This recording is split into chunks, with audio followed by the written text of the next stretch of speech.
오전 이성윤 위원님 외 6분 위원님의 찬성으로 동결의안을 국회법 제51조에 따른 우리 위원회 안으로 제안해 줄 것을 요청하는 동의가 국회법 제71조에 따라 제출되었다는 점 말씀드립니다.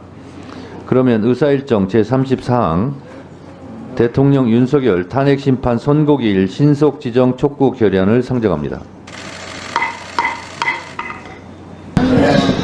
자, 박준태 의원님. 예. 대통령 탄핵 심판에 대한 선고가 조속히 이루어져야 된다는 주장에 대해서는 뭐 별다른 이견이 없습니다. 근데 이 내용이요, 탄핵 인용으로 헌재에 지금 가이드라인을 제시하고 사실상 결론까지 내는 겁니다. 이렇게 결의안으로 재판부 압박하고 또 국회에서 여전히 야당 일방으로 통과시키는 이런 모습들을 보면 국민이 그리고 헌법재판소가 윤석열 대통령이 말한 의회 폭거가 바로 이런 거구나, 아직도 변한 게 하나도 없구나, 이런 확신을 갖게 될 겁니다. 헌법재판은 법에서 180일 이내에 하도록 되어 있습니다. 아직도 한참 남았습니다. 반면에 공직선거법에서 정한 선거사범은 1심에서 180일, 항소심에서 90일, 대법원 90일 이내에 하도록 되어 있죠. 이재명 재판 항소심까지 909일이 걸렸습니다. 3배가 넘는 시간이 걸렸습니다. 아까 정청래 위원장께서 지연된 정의는 정의가 아니다 이렇게 말씀하셨는데, 지연된 정의 대표 사례가 바로 이재명 대표 재판이에요. 신속 재판을 촉구하려면 이재명 재판 오늘 항소심 선고 이후에 최대한 신속하게 재판해가지고 형을 확정해달라는 내용을 대법원에 촉구하는 게 맞다고 생각합니다. 마치겠습니다. 자, 지금 정부 관계자들은 이 내용과 관계가 없어서 배석을 하지 않았는데요. 제가 국회 법사위원장은 법적으로 자동 국회 측 소추위원이기 때문에 제가 말씀을 드리겠습니다. 뭐 정도의 차이는 있겠지만 어쨌든 여당이든 야당이든 국회의원들입니다. 그리고 이것은 국회에서 국민의힘 의원들도 일부 동참해서 탄핵소추 의결안을 국회에서 통과시킨 겁니다. 국회에서 통과를 시켜서 지금 헌법재판소에 가 있고, 저는 국회 측을 대리해서 헌법재판소에 나가서 모두 진술, 소추 유지서를 읽었고, 최후 변론, 최후 진술을 또 저도 읽었습니다.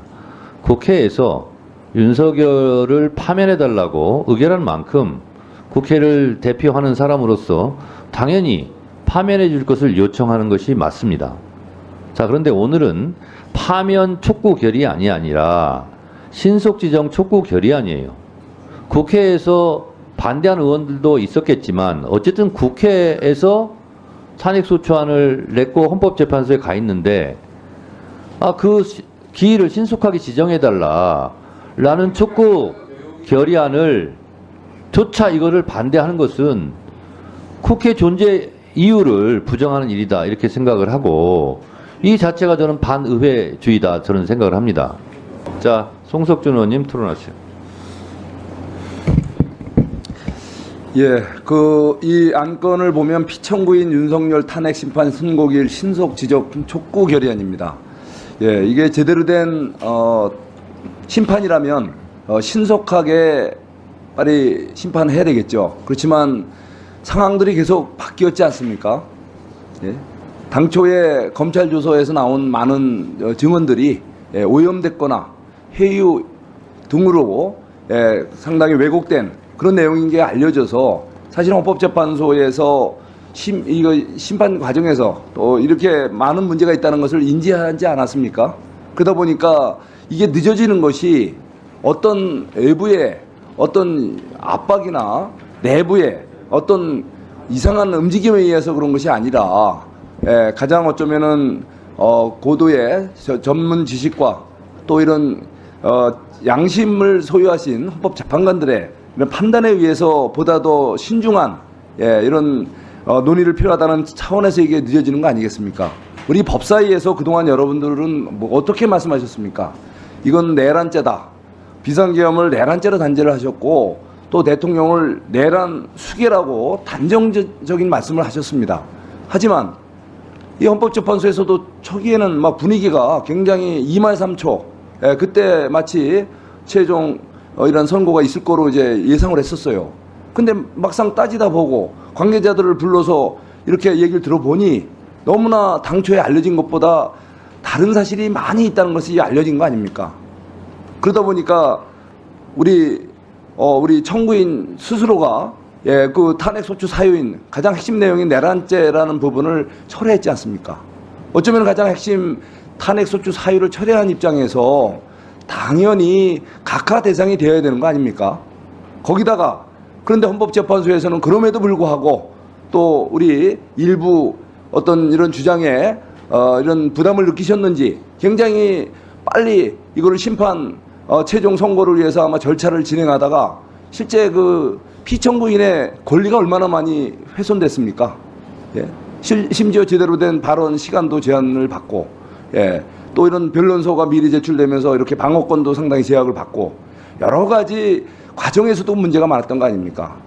거기다가 또 최종 그 우리 검찰 조서, 우리가 형사소송법에도 우리 피청구인이 동의하지 않는 그 검찰 조서는 증거력이 없는 것으로 쓰지 않도록 돼 있는데 이것도 쓴 그런 문제가 이제 뒤늦게나마 알려지고 또 헌법재판관님들도 그걸 인식하시게 된 거 아닙니까? 바로 우리가 믿고 또 우리가 모신 우리 헌법재판관들께서 정말 양심과 이런 법적 소신에 따라서 우리 출발할 수 있도록 우리는 기다리고 지켜보는 것이 우리가 아닌가 싶습니다. 우리 법사위에서는 너무 후무한 경쟁식의 이런 어떤 내용은 자제하시고 지금은 산불 우리 재난이 심각한 정도입니다. 그래서 우리 오늘 잠시 경쟁을 접으시고 우리 심각한 우리 산불 재난이 조기에 수습이 되고 또 피해가 최소화될 수 있도록 우리 여야를 힘과 힘을 모았으면 하는 마음을 열분을 수여합니다. 잠깐만요. 민주당 측에서도 한 분 토론해 주시기 바랍니다. 네, 서영기 의원님. 토론 종결을 하려면 양쪽 다 한 마디씩 하게 돼 있어요. 국회법상. 네. 박근혜 대통령 탄핵 인용, 노무현 대통령 탄핵 기각 관련한 기본 날짜가 있었습니다. 기본적인 일정이 있는데 윤석열 대통령 탄핵 질이 달라요. 질이 불법 비상계엄이고 내란 행위입니다. 이와 관련한 헌법재판소 탄핵 인용이 결정이 빨리 있어야 합니다. 그런데 시간이 자꾸 가고 있으므로 국정에도 사회 경제적으로도 어마어마한 손실이 끼쳐지고 있습니다. 헌법재판소는 정영식 당시 재판관이 이야기했습니다.